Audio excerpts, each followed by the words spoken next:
Hubo un momento en la historia en que el hombre más poderoso de la India no llevaba corona, sino un libro de contabilidad. Un solo trazo de su pluma podía financiar una guerra, derribar a un rey o abrir las puertas de un imperio a manos extranjeras. Imagina un imperio tan rico que su oro podía sostener a Europa durante generaciones, y una sola familia de banqueros tan poderosa que sin ejército, sin trono y sin bandera, decidía quién gobernaba y quién caía en desgracia. En pleno siglo XVIII, India no era solo una tierra de maharajás y palacios exóticos.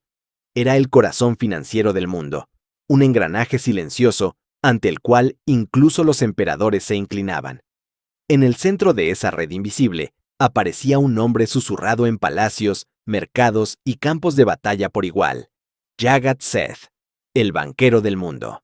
No eran simples comerciantes adinerados, eran la sombra detrás del trono, dueños de más oro, plata y crédito que la temida Compañía Británica de las Indias Orientales. Cada guerra en Bengala, cada sucesión al poder, cada rebelión que estallaba o se apagaba, pasaba primero por sus libros. Con una sola firma podían convertir a un príncipe en emperador o condenarlo al olvido. Y sin embargo, la mayoría de las personas jamás ha escuchado su nombre. ¿Cómo llegó un puñado de banqueros indios a transformarse en la mano invisible detrás de la caída de los mogoles y del ascenso de los británicos? Esta es la historia no contada de los hombres que financiaron imperios y que, sin darse cuenta, pusieron a la India entera en bandeja para Gran Bretaña. Por cierto, ¿desde qué parte del mundo estás viendo este video? ¿Y qué hora es allí, ahora mismo? Me encanta descubrir hasta dónde viajan estas historias sobre dinero, poder y decisiones que han dado forma a nuestro presente.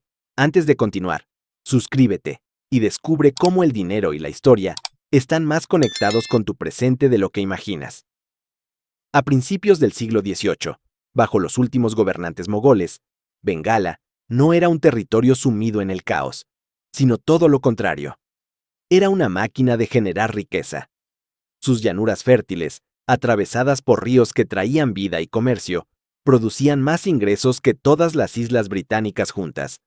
Eso significaba que, mientras en Europa muchos reinos luchaban por mantener sus arcas llenas, en Bengala el dinero circulaba como un río inagotable. Mercaderes, recaudadores, agricultores y tejedores formaban parte de un ecosistema económico tan dinámico que cada cosecha, cada barco que zarpaba y cada pieza de tela que salía de sus talleres añadía una nueva capa de riqueza. Sin embargo, lo verdaderamente sorprendente era la forma en que se gestionaba ese dinero.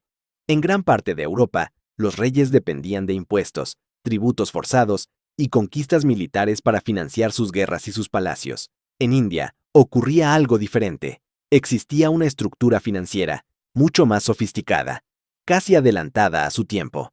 Allí, los grandes protagonistas eran banqueros comerciales, financieros privados, capaces de mover enormes sumas de una ciudad a otra, de un reino a otro, y de un continente a otro, con una rapidez que habría dejado en ridículo a cualquier tesoro real europeo. A través de redes de confianza, mensajeros, letras de cambio y códigos compartidos solo entre iniciados, podían transferir riqueza sin necesidad de transportar cofres llenos de oro. Y cuando se entiende esto, se comprende que el verdadero poder no se encontraba únicamente en los tronos, sino en las casas de quienes controlaban el flujo del dinero. En el corazón de esta red se alzaba una dinastía que casi funcionaba como un poder paralelo, la familia Jagat Seth, cuyo nombre significa literalmente banqueros del mundo. No se trataba de un solo hombre brillante, sino de una poderosa familia marwari, que generación tras generación tomó el floreciente comercio de Bengala y lo convirtió en un auténtico imperio financiero privado. Mientras otros soñaban con territorios, ellos se enfocaban en algo más silencioso, pero mucho más decisivo: el crédito, la deuda y la confianza. Cambiaban monedas entre reinos, aseguraban que un príncipe pudiera pagar a sus ejércitos, adelantaban fortunas enteras a gobernantes que querían construir palacios, financiar campañas o sofocar rebeliones. Además, emitían sus propias letras de crédito, documentos que permitían que un comerciante en Bengala pudiera cobrar dinero en otra ciudad lejana sin cargar ni una sola moneda encima. Todo esto ocurría siglos antes de que existieran los bancos centrales modernos o instituciones como el Fondo Monetario Internacional. Para que te hagas una idea del tamaño de su influencia, se les podría comparar con una fusión entre un gigante financiero como JP Morgan, un banco de inversión global como Goldman Sachs, y al mismo tiempo, el propio tesoro de un imperio.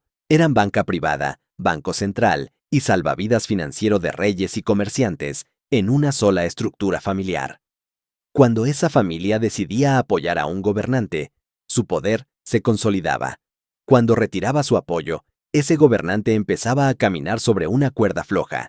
Financiaban ejércitos completos, desde la infantería hasta la caballería, pagaban sueldos atrasados, cubrían provisiones y aseguraban que cada campaña militar tuviera el dinero necesario para seguir avanzando. Al mismo tiempo, estabilizaban rutas comerciales que unían Delhi con Daca, pasando por puertos, aldeas y grandes ciudades donde el dinero en efectivo era tan importante como las armas. Cuando un príncipe mogol se encontraba frente a la amenaza de un rival o necesitaba comprar lealtad entre los nobles de la corte, sabía que su poder real no dependía solo de sus títulos ni de sus ejércitos, dependía de su capacidad para conseguir financiación. En lugar de acudir al emperador, que en teoría era la máxima autoridad del imperio, se dirigía a las bóvedas de los Seth. Allí, tras puertas custodiadas y salas llenas de cofres, se negociaban préstamos, adelantos y acuerdos que definían quién tendría soldados bien pagados y quién tendría que enfrentar motines por falta de pago. Cada bolsa de monedas que salía de esas bóvedas llevaba consigo una condición, una promesa y muchas veces una futura deuda de gratitud. Aquí aparece el verdadero riesgo del dinero privado. Cuando la riqueza acumulada por banqueros empieza a pesar más que la palabra de los emperadores, la balanza del poder se inclina de forma silenciosa. La política, las decisiones militares y las alianzas dejan de basarse únicamente en la autoridad imperial y pasan a obedecer los intereses de quienes controlan el crédito. Para la década de 1730, el imperio mogol ya mostraba grietas profundas. La autoridad central se había debilitado. Las fronteras eran más difíciles de controlar y los gobernantes locales, en especial los nawabs de Bengala, actuaban como reyes en todo menos en el nombre. Se sentaban en sus palacios, rodeados de lujo y consejeros, mientras tomaban decisiones que afectaban a millones de personas. Pero detrás de esa fachada de poder, había un actor silencioso. Los Jagat Seth se habían convertido en el verdadero poder detrás del trono, sin necesidad de espadas ni coronas. Habían financiado el ascenso del imperio, sosteniendo guerras, acuerdos y construcciones durante años, y ahora se encontraban en una posición en la que también podían financiar su colapso. Cada préstamo que otorgaban, cada alianza que apoyaban y cada gobernante que rescataban de la ruina acercaba un poco más el momento en que el mapa político de la India cambiaría para siempre. Entonces, ¿cómo se convirtió una familia de contadores en hacedores de reyes de todo un imperio? Si lo piensas con calma, esa transformación no ocurrió de un día para otro, ni fue fruto de un solo golpe de suerte. Fue el resultado de decisiones frías, cálculos precisos y una jugada maestra que mezcló dinero, guerra y traición. La clave está en un momento muy concreto de la historia, en una batalla y en un acuerdo secreto que cambiaron el destino de la India para siempre. A partir de ese punto, las cifras en los libros de contabilidad pesaron más que las espadas en el campo de batalla. Para mediados del siglo XVIII, concretamente hacia el año 1757, en la resplandeciente capital de Murshidabad, empezaba a formarse algo que nadie veía a simple vista, pero que tú puedes imaginar como una tormenta política en cámara lenta. Murshidabad no era solo una ciudad bonita, era el centro del poder en Bengala, lleno de palacios, mezquitas, jardines y mercados donde la riqueza circulaba a diario. Detrás de las paredes decoradas, entre banquetes, recepciones y reuniones privadas, una conspiración silenciosa comenzaba a tomar forma. En ese escenario, Aparecía la Compañía Británica de las Indias Orientales, que en teoría era solo una compañía comercial, pero en la práctica funcionaba como un brazo económico del poder británico. Su figura clave en Bengala era un joven y ambicioso oficial llamado Robert Clive. Hasta ese momento, la compañía se había enriquecido comprando y vendiendo, negociando permisos, pagando tributos y aprovechando privilegios comerciales. Sin embargo, esa etapa les empezaba a parecer limitada. Querían ir más allá del simple comercio. Buscaban control real, tierras que pudieran administrar, impuestos que pudieran recaudar directamente y poder político que les permitiera decidir quién mandaba y bajo qué condiciones. El problema era que por sí sola, la compañía carecía de algo esencial para un golpe de ese tamaño. No contaba con suficiente dinero líquido para sostener una campaña prolongada, ni con la influencia local necesaria para derrocar por la fuerza al gobernante de Bengala, Siraj-ud-Daula. Tenían ambición, tenían soldados entrenados y tenían el respaldo de una potencia europea, pero les faltaba la llave que abría las puertas del poder interno en la región. Esa llave estaba en manos de los Jagat Seth. Esta familia, que llevaba décadas manejando fortunas inmensas, sí tenía los recursos que la compañía buscaba desesperadamente. Disponían del capital, de las conexiones y del prestigio suficientes para inclinar la balanza. Además, sus motivos eran claros. Se habían cansado del estilo de gobierno de Siraj-ud-Daula. Veían su conducta como impulsiva, su gasto como errático y sus decisiones como un riesgo directo para la estabilidad económica de Bengala. Cada capricho del gobernante, cada cambio intempestivo de política, amenazaba el delicado equilibrio que permitía que el dinero siguiera circulando y que el comercio floreciera. Siraj mostraba poco respeto por los comerciantes y banqueros que mantenían en movimiento la riqueza de la región. Para una casa financiera como la de los Seth, esa actitud era un aviso peligroso. Desde su perspectiva, el gobierno británico no se presentaba tanto como una invasión extranjera, sino como una posible solución. Les ofrecía algo que valoraban mucho: previsibilidad, orden administrativo y un marco donde las reglas pudieran ser más estables, siempre que sus intereses fueran tenidos en cuenta. Para ellos, ese futuro sonaba a contratos claros, ganancias constantes y una asociación estratégica con una potencia en ascenso. En ese contexto, la familia Jagat Seth empezó a ver a Robert Clive y a la compañía como socios potenciales, personas con las que se podía negociar, siempre que el precio fuera el adecuado. Así, lejos de los oídos indiscretos, en reuniones discretas y mensajes cifrados, llegaron a un acuerdo con Clive. El trato era simple en apariencia, pero devastador en sus consecuencias. Los Seth se encargarían de financiar silenciosamente al ejército de la compañía. Eso significaba pagar a los soldados sin retrasos, asegurar que el armamento, la pólvora y los víveres no faltaran, y lubricar el sistema político con sobornos cuidadosamente dirigidos a las personas adecuadas: generales, nobles, funcionarios de la corte. Cada moneda entregada era una pieza más del rompecabezas. A cambio, una vez conseguida la victoria militar y política, obtendrían algo enorme: control directo e influencia privilegiada sobre el tesoro de Bengala. En otras palabras, renunciaban a proteger al gobernante vigente y apostaban por un nuevo orden, en el que sus libros de contabilidad seguirían dominando el juego, pero bajo la sombra de una nueva bandera. Y mientras todo esto se negociaba en secreto, el resto del reino aún creía que el poder seguía en manos del Nawab, sin saber que, en realidad, la historia ya había empezado a escribirse en las mesas de los banqueros. Lo que vino después se parecía mucho menos a una guerra clásica y mucho más a una gran transacción sellada con oro y promesas.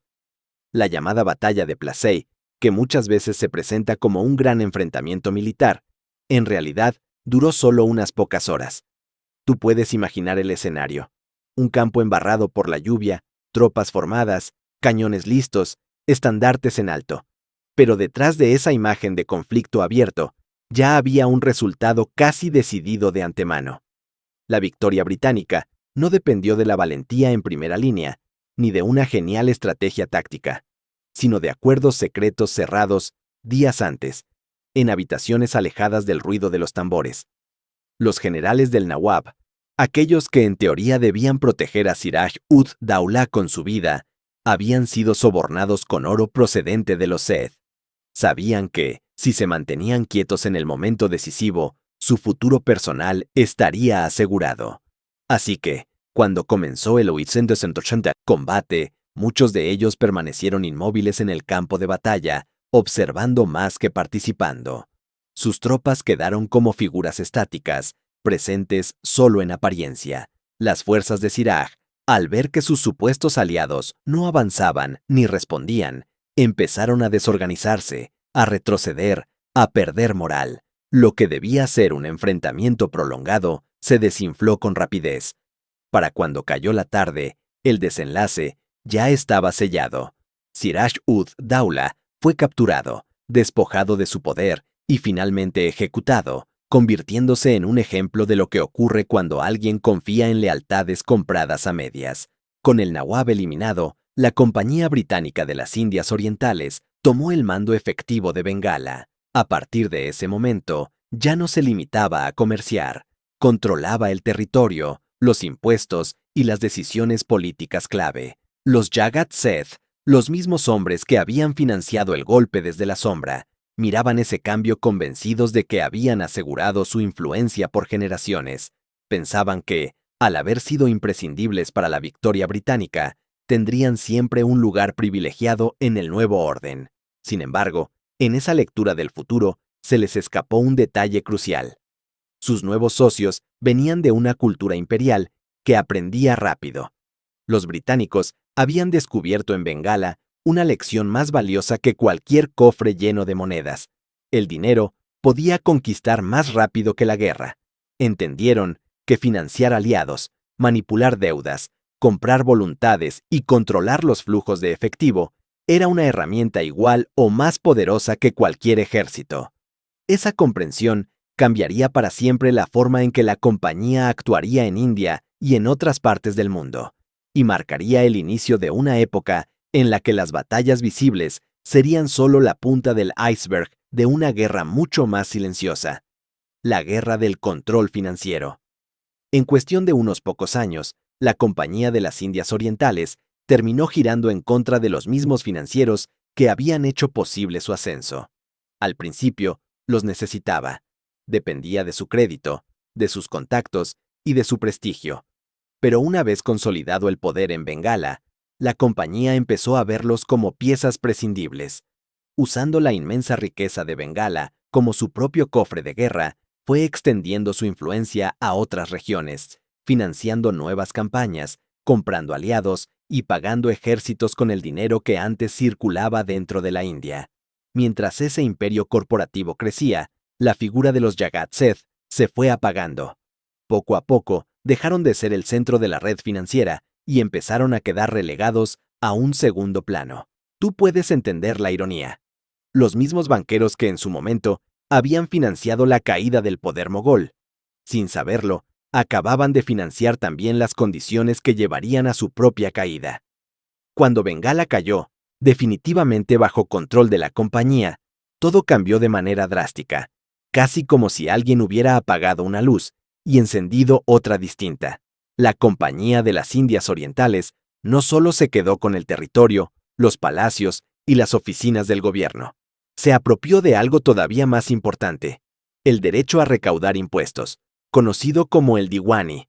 Ese derecho era el corazón del poder real, porque significaba decidir quién pagaba, cuánto pagaba y a dónde iba ese dinero.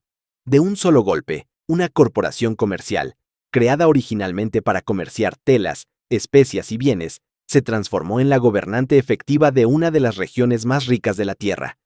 Ya no se trataba únicamente de barcos y mercancías, sino de leyes, tributos y decisiones sobre la vida de millones de personas. Sin embargo, la compañía arrastraba un problema evidente.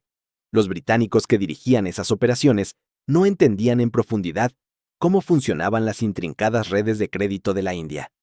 No tenían la misma confianza que los banqueros locales. No llegaban a los rincones más alejados y carecían de la inteligencia social y económica que los sistemas tradicionales habían construido durante generaciones. Tú puedes verlo claro. Se encontraban ante un mecanismo complejo que les convenía, pero que no sabían manejar por sí solos.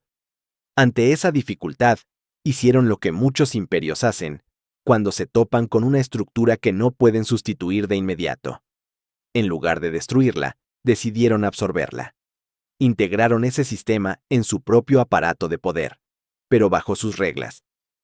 Los Jagat Seth, que antes actuaban como maestros independientes de las finanzas indias, con capacidad para decidir a quién prestar, a quién rescatar y a quién dejar hundirse, fueron reducidos a prestamistas bajo supervisión británica.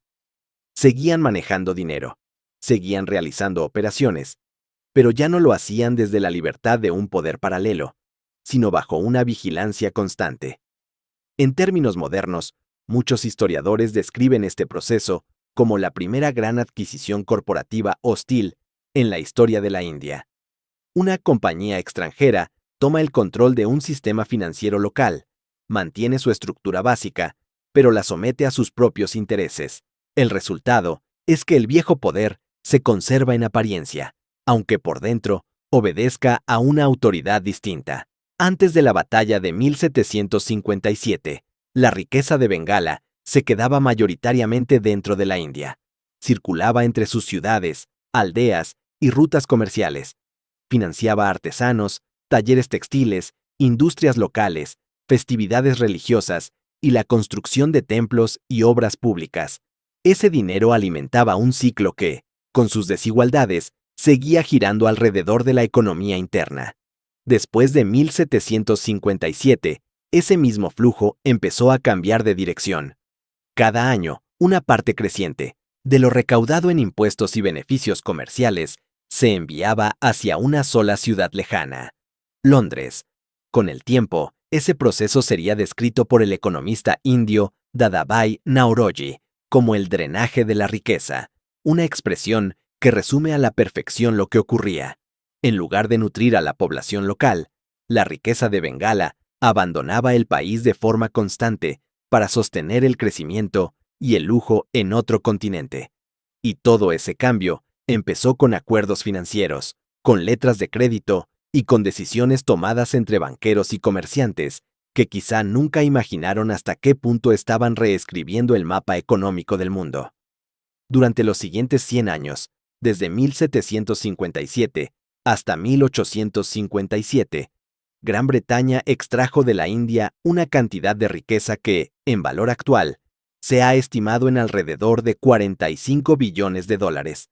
Se trata de una cifra tan grande que cuesta incluso procesarla, pero ayuda a pensarlo de forma sencilla. Durante un siglo entero, año tras año, los ingresos producidos por tierras como las de Bengala se desviaban, poco a poco, hacia las arcas británicas. Esa riqueza, que había nacido del trabajo de campesinos, tejedores, artesanos y comerciantes indios, terminó levantando fábricas en ciudades como Manchester, financiando la expansión de la Marina Real y sosteniendo la maquinaria que convirtió a Gran Bretaña en una potencia global. Cada tela producida en un telar inglés, cada barco que surcaba los océanos bajo la bandera británica, llevaba detrás un rastro de riqueza extraída de territorios como Bengala.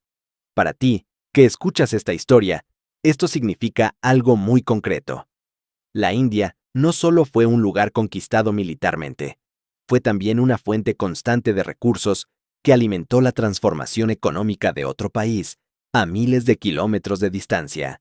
A medida que ese sistema británico se expandía y se perfeccionaba, el espacio para los financieros privados de la India empezó a reducirse de manera drástica. Aquellas figuras que habían dominado el crédito durante la era mogol, como los Jagat Seth, los Marwaris y los Banias, comenzaron a desaparecer del centro del escenario. La Compañía de las Indias Orientales avanzó paso a paso hacia un monopolio casi absoluto sobre el crédito y la moneda. En la práctica, eso significaba desmantelar la misma red que durante décadas había sostenido el comercio, la recaudación y las inversiones en el imperio mogol. Los banqueros dejaron de ser socios necesarios para convertirse en obstáculos incómodos. La familia Jagat Seth, en particular, vivió esa caída de forma brutal. Pasaron de ser considerados banqueros del mundo con una fortuna que algunos contemporáneos decían que superaba al propio Banco de Inglaterra, a enfrentarse a una campaña de presión constante.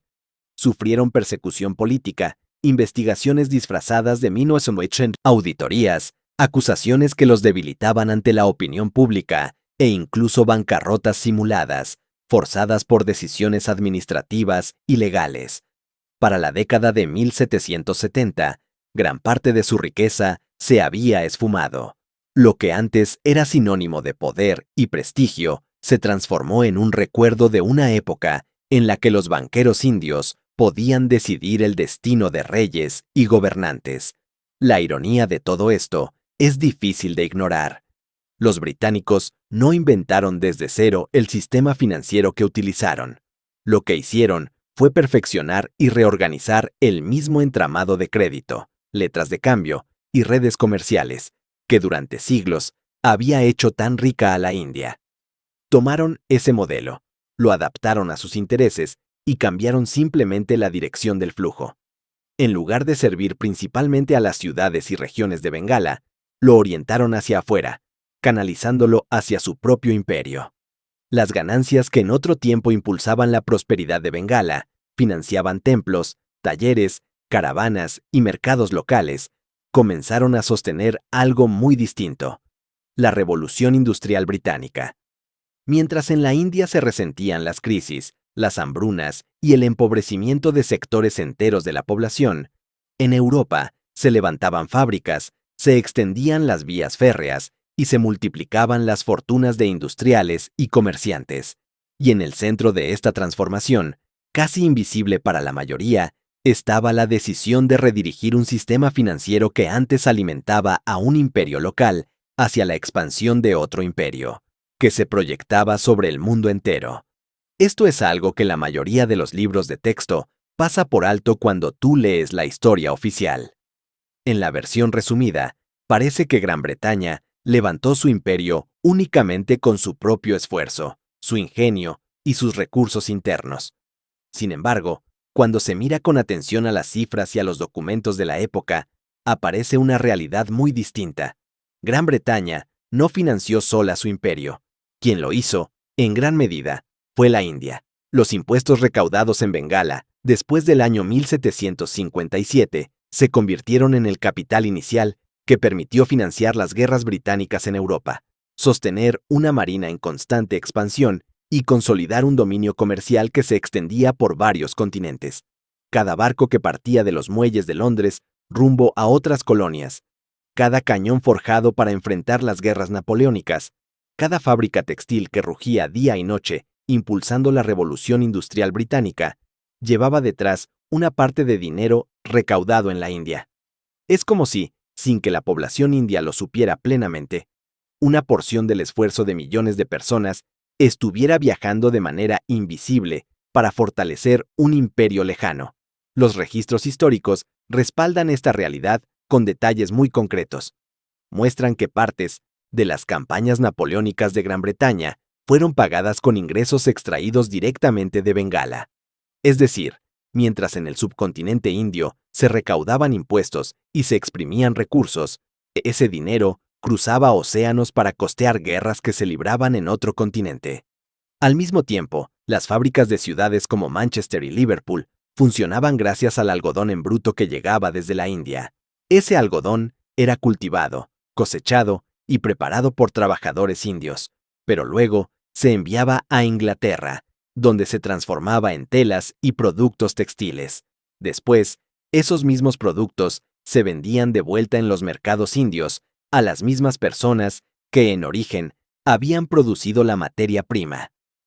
Con el paso de los años, las exportaciones británicas hacia la India se dispararon, mientras que las propias industrias indias, que en otro tiempo habían sido la envidia del mundo por su calidad y su volumen de producción, empezaron a colapsar. Los talleres locales cerraban, los tejedores perdían su trabajo, las manufacturas tradicionales se veían incapaces de competir con los productos fabricados en serie en las fábricas británicas. De este modo, el flujo económico se invertía por completo. Lo que antes era un ciclo interno de riqueza se convertía en un sistema en el que la India compraba cada vez más a la potencia que la dominaba, utilizando dinero que también había sido extraído de su propio territorio. Y detrás de ese cambio se encontraba una verdad que casi nunca se menciona en las versiones más suaves de la historia. El Imperio Británico se sostuvo durante mucho tiempo con el peso de la riqueza india sobre sus hombros. Era un ciclo que se alimentaba a sí mismo sin descanso.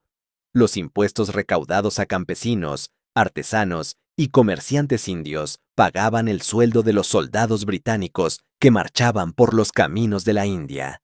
Esos mismos soldados británicos protegían los convoyes, los puertos y los almacenes donde descansaban las mercancías de las compañías europeas. Al garantizar la seguridad del comercio británico, permitían que el negocio creciera, que se firmaran más contratos, que entraran más barcos cargados y salieran más cargamentos rumbo a Europa. Y cuanto más se fortalecía ese comercio, más capacidad tenía la administración colonial para exigir y recaudar todavía más impuestos en el territorio indio. Si tú lo piensas como una máquina, cada pieza reforzaba a la siguiente. El dinero recaudado en un pueblo remoto podía terminar sosteniendo una guarnición militar. Esa guarnición protegía un puerto. El puerto facilitaba el comercio, y el comercio generaba nuevas justificaciones para seguir cobrando tributos. Ese ciclo se mantuvo durante casi un siglo, funcionando con una precisión fría. Era una máquina elegante en su diseño, pero brutal en sus efectos. Un sistema imperial que se financiaba casi por completo con la riqueza de la colonia que decía administrar. El legado de los Jagat Seth siguió vivo, aunque no tanto en su apellido, sino en el sistema que ayudaron a construir. Su antigua red descentralizada de crédito, confianza y circulación de dinero, que permitía unir ciudades lejanas y reinos distintos, se convirtió en el modelo perfecto para las finanzas coloniales. Lo que antes servía para sostener la economía mogol y la prosperidad de Bengala, fue adaptado para impulsar la expansión del poder británico.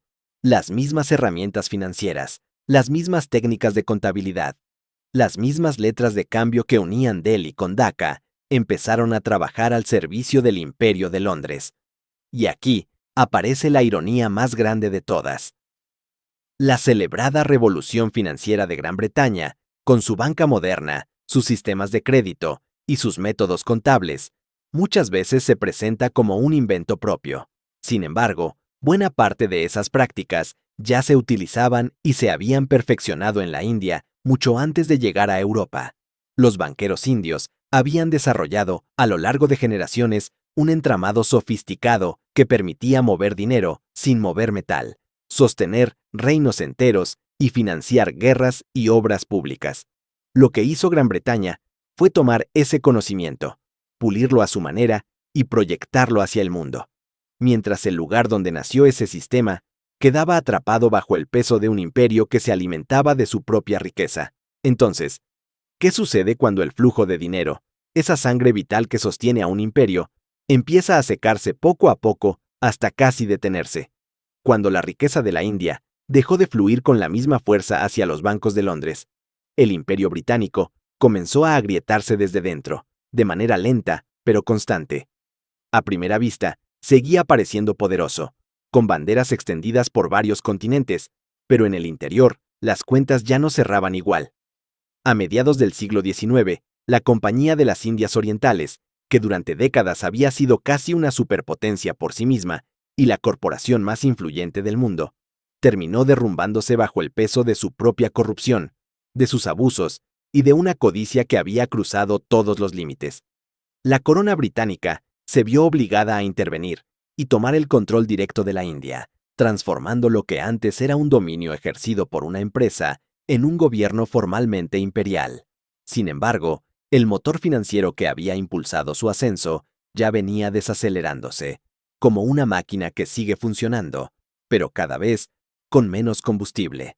Sin los superávits comerciales casi interminables que salían de la India, la economía británica empezó a perder el ritmo que la había distinguido durante décadas. El dinero ya no entraba con la misma facilidad ni en la misma cantidad. Los costos del imperio, en cambio, crecían sin descanso. Había que pagar guerras en distintos frentes, construir y mantener ferrocarriles que atravesaban enormes distancias, sostener una administración civil y militar en territorios lejanos y responder a crisis internas y externas. Poco a poco, los gastos comenzaron a superar las ganancias. El mismo ciclo que había comenzado cuando los Jagat-Seth financiaron una rebelión en Bengala se cerraba sobre sí mismo. Una vez más, el dinero, más que los ejércitos y las banderas, terminaba decidiendo el destino de un imperio. Para ti, que escuchas esta historia, el mensaje es claro. La verdadera batalla se juega muchas veces en los libros contables, antes de que se escuche el primer disparo. Para el año 1947, cuando Gran Bretaña finalmente se retiró de la India, el imperio que en su momento había presumido de gobernar cerca de la mitad del mundo, arrastraba una carga muy pesada. Estaba enterrado bajo sus propias deudas, que superaban el 200% de su Producto Interno Bruto. Eso significa que debía más del doble de lo que producía en un año. Era la misma trampa que 2 siglos antes había atrapado a los mogoles. Seguir gastando un poder que ya no controlaban realmente, apoyarse en una riqueza que en gran parte se había esfumado o pertenecía a otros. Cuando un imperio llega a ese punto, su grandeza se sostiene más en la memoria y en los discursos que en la realidad económica. Los imperios caen cuando olvidan quién sostiene el dinero que los mantiene de pie. En el caso de los mogoles, el verdadero poder financiero estuvo durante mucho tiempo en manos de familias como los Jagat-Seth. Eran ellos quienes decidían a quién financiar, qué guerras podían seguir y cuáles se quedaban sin recursos. Para los británicos, el papel de árbitro lo terminaron cumpliendo los mercados de bonos, y con el tiempo, la fuerza del dólar estadounidense. En ambos casos, el patrón se repite. Cuando la fuente de financiamiento se agota o se vuelve hostil, el brillo de los imperios se apaga con sorprendente rapidez. Y detrás de esos cambios, siempre hay la misma pregunta silenciosa. ¿Quién controla en realidad el flujo del dinero que permite que un imperio exista? Entonces, ¿cuál es la lección real detrás de todo esto? Cuando tú sigues el hilo de esta historia, se hace evidente que la historia no solo se repite de forma mecánica, sino que se compone, como una melodía que añade capas, variaciones y matices sobre el mismo tema central. ¿Quién controla el dinero y cómo ese control define el destino de los imperios? Cada siglo añade una versión nueva, pero la base sigue siendo la misma. La saga de los Jagat-Seth, vista de cerca, va mucho más allá de la fortuna y la caída de una sola familia de banqueros. Para ti, esta historia funciona como un espejo colocado delante de cada imperio que ha existido y de cada potencia que se siente invencible. Ese espejo refleja la misma arrogancia, la idea de que el poder militar, los ejércitos, los cañones y las banderas pueden sostenerse indefinidamente sin respetar la realidad de las cuentas, de las deudas y de los flujos de riqueza. Una y otra vez, los gobernantes han querido creer que el acero manda más que los números, y una y otra vez, los números terminan imponiéndose. Porque, si hay algo que la historia ha demostrado con una claridad difícil de negar, es esto: ningún imperio, por muy grande, temido o admirado que parezca, logra sobrevivir cuando el dinero se agota, cuando los cofres se vacían, cuando el crédito se rompe, y cuando quienes financian el sistema retiran su apoyo, las armaduras, las flotas y los discursos dejan de servir. En ese punto, el colapso ya no es una posibilidad lejana, sino una consecuencia casi inevitable. Y esa es la advertencia silenciosa que esta historia deja para cualquiera que quiera escucharla. Así que, cuando tú escuchas la historia de los Jagat-Seth, de los mogoles y del Imperio Británico, en el fondo estás escuchando siempre la misma advertencia. El poder que ignora a quienes sostienen el dinero termina construyendo su propio final. Un día son banqueros en Bengala, otro día son mercados de bonos en Londres. Mañana pueden ser otros actores en otra parte del mundo, pero la ley subyacente se repite con una precisión fría.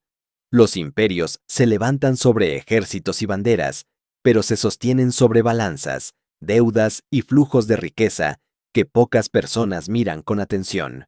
Si has llegado hasta aquí, ya formas parte de la pequeña minoría que conoce esta cara oculta de la historia, y eso te da una ventaja: entender que, detrás de cada crisis, de cada colapso y de cada fin de una era, casi siempre hay una historia financiera que nadie quiso mirar a tiempo. Esa es la verdadera lección que deja esta saga. Nada que se construya ignorando la realidad del dinero puede durar para siempre. Si este viaje te hizo pensar diferente sobre el dinero, los imperios y la historia que te han contado, te invito a suscribirte al canal para seguir explorando estas historias ocultas que explican cómo funciona realmente el poder. Activa la campanita para que YouTube te avise cuando salga el próximo episodio y comparte este video con alguien que creas que necesita escuchar esta versión de la historia. Gracias por ver el video hasta el final. Tu tiempo y tu atención hacen posible que este tipo de contenido siga vivo.